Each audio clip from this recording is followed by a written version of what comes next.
നമസ്കാരം, എല്ലാവർക്കും സ്വാഗതം. ഇൻഫോർമേറ്റീവായ പുതിയ ഒരു വാർത്താ അപ്ഡേറ്റ്സിലേക്ക്. സംസ്ഥാനത്ത് റേഷൻ കാർഡുള്ള ആളുകളെല്ലാവരും തന്നെ ശ്രദ്ധിച്ചിരിക്കണം. വളരെ പ്രധാനപ്പെട്ട ചില അറിയിപ്പുകൾ ഈ ഒരു വീഡിയോയിലൂടെ പങ്കുവയ്ക്കുകയാണ്. അതുപോലെ തന്നെ സംസ്ഥാനത്ത് സാമൂഹ്യ സുരക്ഷാ ക്ഷേമ പെൻഷൻ ഇപ്പോൾ ലഭിച്ചുകൊണ്ടിരിക്കുന്ന ആളുകളും നിലവിൽ ഈ ഒരു തുക കുടിശ്ശികയായി ലഭിക്കാനുള്ള ഗുണഭോക്താക്കളും പ്രത്യേകം അറിഞ്ഞിരിക്കണം. വളരെ പ്രധാനപ്പെട്ട നിർണായകമായിട്ടുള്ള ചില തീരുമാനങ്ങൾ വന്നിരിക്കുകയാണ്. അപ്പോൾ ഇതുമായി ബന്ധപ്പെട്ടുള്ള രണ്ട് തീരുമാനങ്ങളാണ് ഈ ഒരു വീഡിയോയിൽ ഉൾപ്പെടുത്തിയിട്ടുള്ളത്. വീഡിയോ മുഴുവനായും ശ്രദ്ധിക്കുക. ചാനൽ ആദ്യമായി കാണുന്നവരാണെങ്കിൽ സബ്സ്ക്രൈബ് ചെയ്യുക. ഫേസ്ബുക്കിലൂടെയാണ് നിങ്ങൾ ഈ ഒരു വീഡിയോ കാണുന്നതെങ്കിൽ പേജ് ഫോളോ ചെയ്യുവാനും മറക്കരുത്. അപ്പോൾ നമുക്ക് വിശദമായിട്ടുള്ള അറിയിപ്പുകൾ എന്തൊക്കെയാണെന്ന് നോക്കാം. സംസ്ഥാനത്തെ തിരഞ്ഞെടുപ്പ് പൂർത്തിയായി, അതുപോലെ തന്നെ വിധിയെഴുത്തും തീരുമാനമായിരിക്കുകയാണ്.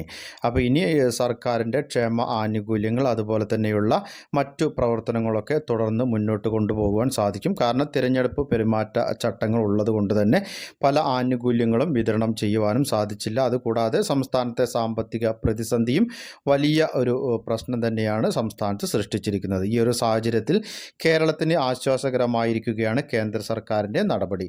കേരളത്തിന് കൂടുതൽ പണം കടമെടുക്കാൻ കേന്ദ്ര സർക്കാർ അനുമതി നൽകിയിട്ടുണ്ട്. 3000 കോടി രൂപ കടമെടുക്കാനാണ് അനുമതി ലഭിച്ചത്. സംസ്ഥാനത്തിൻ്റെ വായ്പാ പരിധിയിൽ നിന്ന് 3000 കോടി കടമെടുക്കാനാണ് മുൻകൂർ അനുമതി ലഭിച്ചിരിക്കുന്നത്. 5000 കോടി രൂപയാണ് കേരളം ആവശ്യപ്പെട്ടത്. എന്നാൽ 3000 കോടി രൂപയ്ക്കാണ് അനുമതി ലഭിച്ചത്. ഈ തുകയിൽ നിന്നാണ് സംസ്ഥാനത്തെ 2 മാസത്തെ സാമൂഹ്യ സുരക്ഷാ ക്ഷേമ പെൻഷൻ ഈ ഒരു തിരഞ്ഞെടുപ്പിന് മുൻപ് വിതരണം ചെയ്തത്. ഇനിയും 5 മാസത്തെ കുടിശ്ശിക ലഭിക്കുവാനുണ്ട്. 37,512 കോടി രൂപ കടമെടുക്കാൻ അവകാശമുണ്ടെന്ന് കേന്ദ്ര സർക്കാർ നേരത്തെ തന്നെ വ്യക്തമാക്കിയിരുന്നു. ഇപ്പോൾ 34,500 കോടി കടമെടുക്കാൻ സാധിക്കും. ഓരോ മാസവും കടമെടുക്കുന്നതിൽ റിസർവ് ബാങ്ക് അനുമതി നൽകിയാൽ മാത്രമായിരിക്കും ഈ ഒരു കടമെടുക്കുവാൻ സാധിക്കുന്നത്. അനുമതി നൽകുന്നതുവരെ ഇടക്കാല കടമെടുപ്പിന് അനുമതി വേണമെന്ന് ആവശ്യപ്പെട്ടുകൊണ്ട് കേരളം കേന്ദ്രത്തിന് കത്തും നൽകിയിട്ടുണ്ട്. അതേസമയം ക്ഷേമ പെൻഷൻ നൽകാനായി 2000 കോടി കടമെടുക്കാൻ തീരുമാനമായിരിക്കുകയാണ്.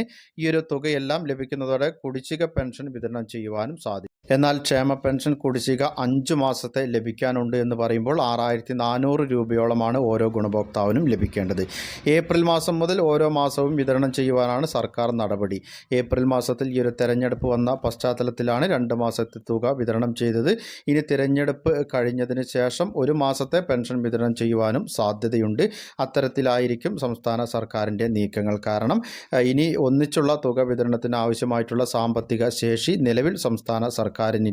അതിന് വീണ്ടും കടമെടുപ്പിന് അനുമതി ലഭിച്ചാൽ മാത്രമേ കുടിശ്ശികയായി നിൽക്കുന്ന 6400 രൂപ ഒന്നിച്ചോ അല്ലെങ്കിൽ 2 മാസത്തേതും കൂടി ചേർത്തോ നൽകുവാൻ സാധിക്കുകയുള്ളൂ.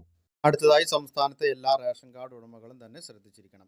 ഏപ്രിൽ മാസം അവസാനിക്കാറായി. ഇനി 4 ദിവസം കൂടി മാത്രമാണ് ബാക്കിയുള്ളത്. അതിൽ തന്നെ അവധി ദിവസങ്ങളും വരുന്നുണ്ട്. റേഷൻ കാർഡ് ഉള്ളവരെല്ലാവരും തന്നെ അറിഞ്ഞിരിക്കണം.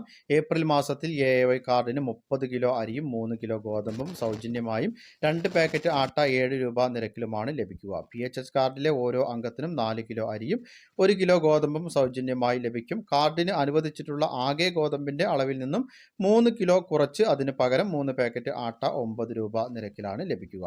NPS കാർഡിലെ ഓരോ അംഗത്തിനും 2 കിലോ അരി വീതം കിലോയ്ക്ക് 4 രൂപ നിരക്കിൽ ലഭിക്കും.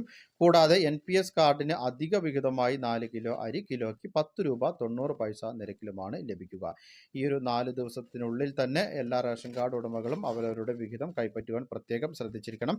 പിന്നീട് നിങ്ങളുടെ വിഹിതം ലഭിക്കുന്നതല്ല. തീയതി നീട്ടുന്നതുമായി ബന്ധപ്പെട്ടുള്ള അറിയിപ്പുകളൊന്നും തന്നെ ഇതുവരെ ലഭ്യമായിട്ടില്ല. അതുകൊണ്ട് തന്നെ നിങ്ങളുടെ വിഹിതം നഷ്ടപ്പെടാതിരിക്കാൻ ഓരോ റേഷൻ കാർഡ് ഉടമകളും ശ്രദ്ധിക്കണം. പൊതുജനങ്ങളുടെ അറിവിലേക്കായി വളരെ പ്രധാനപ്പെട്ട അറിയിപ്പുകളുടെ വിശദ വിവരങ്ങളാണ് പങ്കുവച്ചത്. മറ്റുള്ളവരിലേക്കും ഈ ഇൻഫർമേഷൻ ഷെയർ ചെയ്ത് എത്തിക്കണം. നിങ്ങളുടെ അഭിപ്രായങ്ങളും നിർദ്ദേശങ്ങളും കമൻറ്റിലൂടെ എഴുതി അറിയിക്കുക. പുതിയൊരു വീഡിയോയിൽ നമുക്ക് വീണ്ടും കണ്ടുമുട്ടാം. അതുവരേക്കും അനൂപ് സൈനിങ് ഓഫ്.